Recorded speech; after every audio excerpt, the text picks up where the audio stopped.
Hi everyone. நான் mic use பண்ணல. நான் பேசுறது ஆடிபிளா இருக்குமான்னு தெரியல. மன்னிச்சிருங்க என்ன. ஆக்சுவலா நான் வந்து வெளியே வந்திருக்கிறேன். அதனால தான் இன்னைக்கு ஃபுல்லாவே நான் வந்து உங்களை பார்த்து நான் பேச முடியல. சரி okay. Max grace mark 12th standard grace மார்க்கா? அப்படியா? எனக்கு தெரியலையே. சார் நீங்க பேச மாட்டீங்களா இத பத்தி? நிறைய சேனல்ல பேசுறீங்க, நீங்க பேச மாட்டீங்க. கிரேஸ் மார்க்னா அபிஷியலா வர முடி நான் பேச மாட்டேன். தப்பா நினைச்சுக்காதீங்க தம்பிங்களா. கிரேஸ் மார்க் வந்தா உனக்கு மட்டும் இல்ல, எனக்கு ரொம்ப ரொம்ப ஹாப்பியா இருக்கும். என் பசங்களும் எழுதியிருக்காங்க, சப்ஸ்கிரைபர்ஸும் எழுதியிருக்காங்க. ஏன் நீங்க எல்லாருமே என் சேனல் பார்த்தவங்க எழுதிருக்கீங்க. எவ்வளவு சந்தோஷமா இருக்கும், எனக்கு எவ்வளவு சந்தோஷமா இருக்கும். கிரேஸ் மார்க் 8 மார்க் வருங்கிற மாதிரி ஒரு சேனல்ல சொல்றாங்க, இன்னொரு சேனல்ல 3 மார்க் வரும் மாதிரி சொல்றாங்க. அப்படி என்ன சார் சொல்றாங்க? புரியுற மாதிரி சொல்லுங்க சார். அப்படின்னா நமக்கு ஃபர்ஸ்ட் கிரேஸ் மார்க் எப்ப நமக்கு தெரியும் அப்படின்னா அபிஷியல் ஆன்சர் கீ வரும். எப்ப வரும்னா இந்த மாசம் முடிஞ்சு எக்ஸாம் முடிஞ்சு கரெக்டா வந்து பாத்தீங்கன்னா அடுத்த மாசம் ஏப்ரல் மாசம் first week or second week தான் நமக்கு ஆன்சர் கீ கிடைக்கும். ஃபர்ஸ்ட் வீக் கிடைச்சிடும். அந்த ஆன்சர் கீ வச்சு நம்ம செக் பண்ணிக்கலாம். அதுல கிரேஸ் மார்க் உண்டா, நீ அட்டன் பண்ணா மார்க்னு அப்படி மேர் அட்டெம்ப்ட் அப்படின்னு போட்டிருந்தாலே மார்க் அப்படின்னு போட்டிருப்பாங்க. இப்போ என்ன மேட்டர்னா எந்தெந்த கொஸ்டின் கிரேஸ் மார்க் சொல்றாங்கன்னு நோட் பண்ணிக்கோங்க. கொஸ்டின் பேப்பர் ஏ கோட் எழுதிருந்தீங்கன்னா 10வது 1 மார்க் வந்து கிரேஸ் மார்க்னு சொல்றாங்க. அது ஏன் எதுக்கு கரெக்ட் தான், அது கிரேஸ் மார்க் வர வேண்டியதுதான். பார்க்கலாம், என்னுடைய பாயிண்ட் ஆஃப் வியூல வரணும், ஒத்துக்கிறேன்.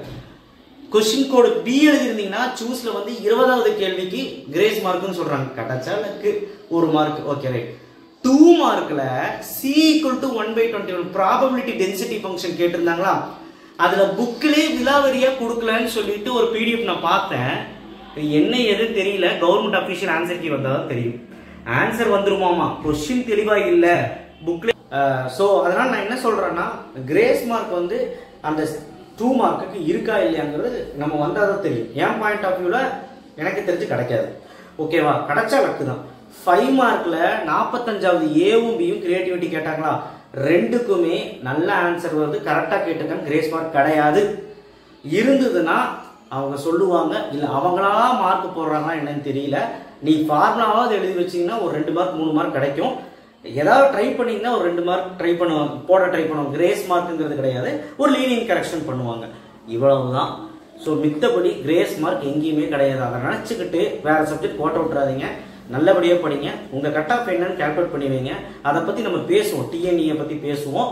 ஸோ இந்த விஷயம் குறித்து நிறைய டவுட்ஸ் மாணவர்களுக்கு வந்தனால தான் நான் சொன்னேன். ஒருவேளை இந்த 8 மார்க் கிரேஸ் மார்க் கிடைக்குமா அப்படின்னு நினைச்சீங்கன்னா 5 மார்க் டேம் ஷோரா கிடைக்காது. 45வது கொஸ்டினுக்கு அந்த 2 மார்க் 1 மார்க் கிடைக்க வாய்ப்பு இருக்கு. பார்க்கலாம். அந்த 3 மார்க் கிடைச்சாலும் நம்ம 3 மார்க்.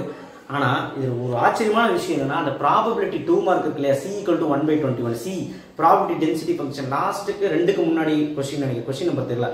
அந்த கொஸ்டின் யார் அட்டன் பண்ணியிருக்கீங்க, அட்டன் பண்ணும்போது தான் மார்க் கிடைக்கும். எப்பவுமே கிரேஸ் மார்க்னா அட்டன் பண்ணாதான் மார்க். அந்த கொஸ்டின் தவறா இருந்தா அட்டன் பண்ணியிருந்தா கொஸ்டின் நம்பர் போட்டனாலே மார்க். இதுதான் கிரேஸ் மார்க்னு அர்த்தம். ஸோ யாரெல்லாம் அட்டன் பண்ணிருக்கீங்கன்னு தெரியல. பட் 45 50 ஏபிக்கு எந்த குறைபாடும் கிடையாது, நல்லா தான் கேட்டிருக்காங்க. அதனால கிரேஸ் மார்க் கிடையாது. கிரேஸ் மார்க் வருமா இல்லையாங்கிறது எல்லாமே நம்ம அஃபிஷியல் ஆன்சர் கீ வந்தாலும் தெரியும். அதனால அவசரப்படாதீங்க. எக்ஸாம்ஸ்க்கு ஒழுக்கமாக உட்காந்து படிங்க. இதை பற்றி திங்க் பண்ணாதீங்க. தேங்க்யூ. இதை பற்றி பேசணும்னு நினச்சா பேசிட்டேன். சப்ஸ்கிரைப் பண்ணலாம் பண்ணுங்க. அண்ட் கீழே அந்த பெல் ஐக்கானை கிளிக் பண்ணி வாட்ஸ்அப் சேனல் லிங்க்லையும் அண்ட் அந்த லைக் பட்டனை கிளிக் பண்ணி எல்லாத்துக்கும் இந்த டவுட்டு கிளியர் பண்ணுங்க. தேங்க்யூ.